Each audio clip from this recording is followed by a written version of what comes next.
Let's talk about how you can start developing more power in Boxing Underdog. Just quick, slappy style punches, and we're gonna try real punches coming from our hips and our legs. We're gonna see the difference in the two, and we're gonna see how you can start developing a little bit more power with actual technique. We're in the main menu, we're gonna go to single player, we're gonna go to training, and let's go. Let's not waste any time. We're going to be checking out our jabs, our crosses, our hooks, and our uppercuts. Whether you're right-handed or left-handed, I'm going to walk you through some of the basics so you can get a foundation, and then we're really going to test these out. That way you know what you have to be doing to deliver power inside of Boxing Underdog. So first, let's establish if you're right-handed or left-handed. How are you going to stand? What I always used to tell people is that stand comfortably. If me and this guy were going to fight, I'm standing, get to a comfortable position. How did your legs naturally fall? Did they fall right leg back or did they fall right leg forward? There's not a right or wrong answer, there's a preference. I am right-handed, I write with my right hand. If I want to punch you as hard as I want, and when I think about it, it's with my right hand. It's not even anything that has to do with my left. But I fought southpaw my entire life. I feel comfortable this way. I liked having a strong jab. I liked having a strong lead hook, and I liked shooting takedowns and grabbing here and having my lead leg to shoot the takedown or defend the takedown and then fire. So again, a preference. Because 99% of the population stands right-handed, I'm gonna go over things right-handed today. But remember, I'm gonna speak in terms of forward and backward hand. Your jab is always your lead hand. Your cross is always the backhand, no matter which way I stand. So remember, 1-2, jab cross, no matter what side. 1-2, jab cross is a jab cross. It's a 1-2 if I'm lefty or righty. Jab is always your lead hand. Cross is always your backhand. We're gonna start with a jab. I'm gonna try to just flick my arm out, try not to develop any forward momentum, and just try to develop power with speed and see how high on damage I can get. Then I'm gonna try to put a step-in jab, like a proper jab, like a stiff jab, and see the difference in power. If adding my body momentum and body motion, does that add power to the game? So we're gonna find out.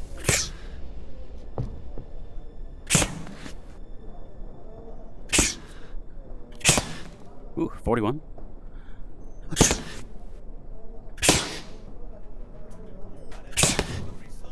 So you can already tell that accidental forward motion jumped me up to 60. So imagine if I did it on purpose.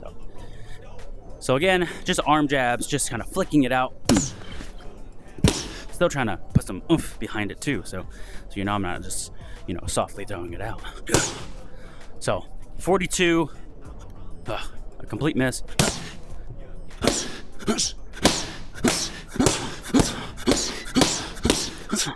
Oh, okay. So all arm, you saw it. Now, take a step in, power jab.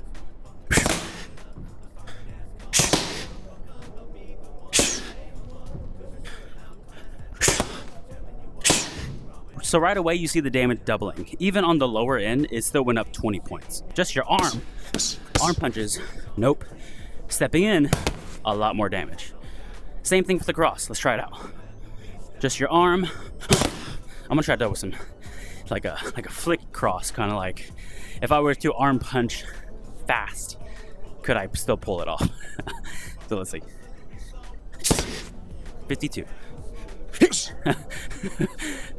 I don't know how to throw a cross without my back foot turning. This is hard. Okay. Oh, I turned it. All right, right hand cross. There we go. Now we're on to something. Just an arm. 78. Now we're on to something. Just your arm. 68. 70. So now what happens if I do it properly? We're going to go over how to do it properly, and then I'm going to throw it properly. So obviously, there's moments for arm punches in boxing. There's Manny Pacquiao. There's moments for arm punches. But do those arm punches do more damage than a full-blown hip rotation cross? I don't think so. So that cross starts from my back leg. If my hands are up and I'm throwing this right hand cross, the back foot starts it. It's a turnover with the foot. I'm squishing that bug with my right leg. I'm gonna turn my foot, my knee, my hip. Then from here, my shoulders go, and then the last thing that comes is this cross. Whenever I'm here, I'm not just throwing with the arm. I'm throwing with that foot, the knee, the hip, and then my shoulders, and then the last thing that comes is this hand. So think of it like a whip. If I were to start the whip down here at my feet, I'm gonna go here and whip. So I have my feet and whip. So if I'm here, turn the feet, the last thing that comes is the cross. So again, not just the arm, I'm gonna cut here, and I'm twisting my full body in it.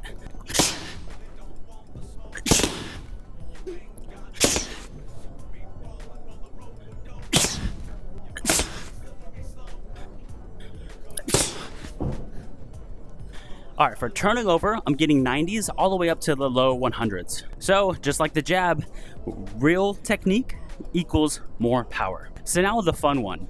You know, in VR boxing, one of the most annoying things you can run across is this nonsense. Or even worse, slaps. I feel slightly embarrassed just to throw them now. But we're gonna teach you how to throw a proper hook, how to properly turn those hips over so you can really land power. Again, I can sit here. Let's see these numbers. Oh my God, I'm gonna die. You saw what those numbers were. If I just sit there, no technique, and just spam. Only arms, just throw one at a time. Just like an arm hook. 33. Now let's see what kind of power we can get if we really turn over our hooks here. So I'm gonna start with my left hand, backhand, and go from there. 104, 125, 118. Let's switch. Let's throw the right hand. 128, 33, 118 to the body. 134 with the left hook, and you see how big that, maybe the twist is what did it there. The boom, because I threw this one, I'm already wound up.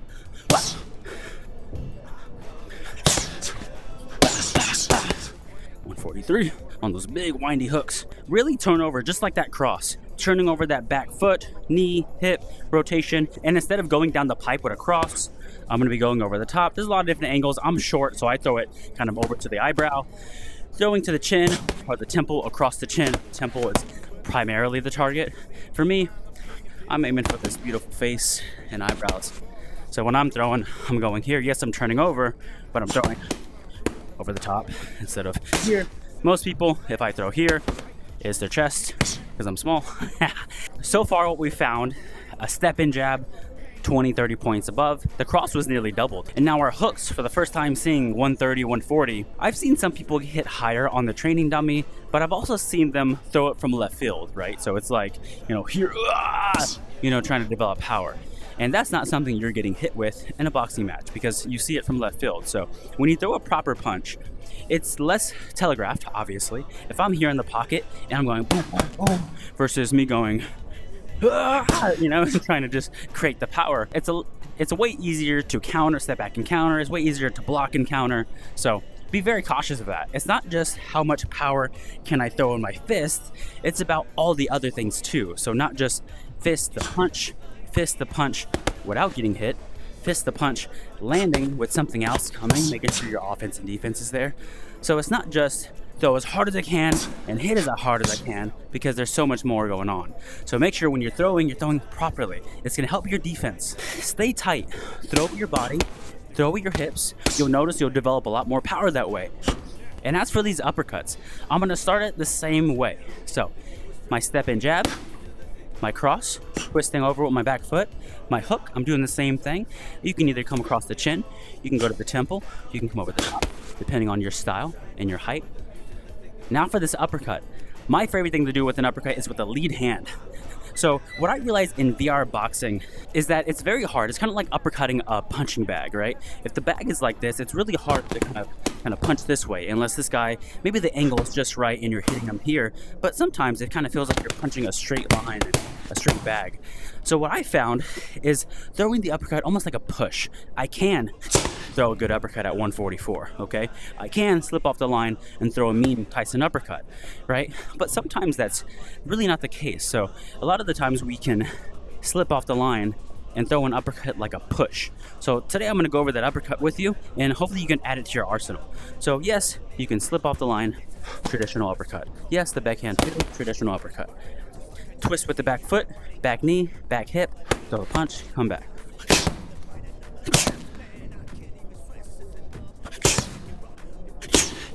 But let's say I want to throw the uppercut from a little bit of range, but still develop that forward momentum and power. I'm going to slip off the line. That's going to load up my hips, and then I'm going to throw in a lead hand jab style uppercut. So I'm not going to be throwing it here. Have you ever seen that? I'm sure you've seen that gif where the guy punches his own head with his own uppercut. It hits the guy's defense. We're not throwing it straight up like that. We're throwing it as a push. So if I'm here, it'll slip.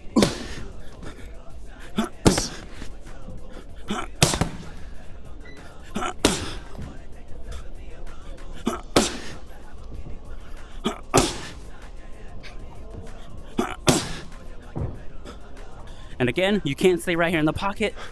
Throw big there, throw big there. You can throw it from a distance. But slip.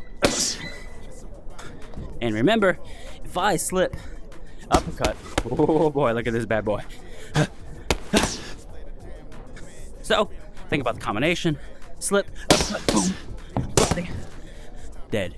So whole moral of the story, forward momentum with your jab does more power. Twisting with that back foot for that cross does more power. If I'm gonna throw just an arm hook or even try to be stationary and doing this, not gonna work. Yes, you can develop a lot more power throwing it from your back pocket all the way like this. That's telegraph. In boxing, I'll move and counter. You can't really get away with that. So make sure you're developing your power the proper way with proper hip rotation, proper technique. It goes a long way. Remember, it's not all about punching heads with your fist. There is some technique involved, there's some thinking involved, and this is step one. If you would like me to go over something that will help you in particular, please drop a comment now. And if you haven't already, subscribe to the Boxing Underdog YouTube channel. And if this is your first time seeing me, what's going on? I'm Coach Dave. Check out my link in the description if you want to see more boxing tutorials. See you next time, guys.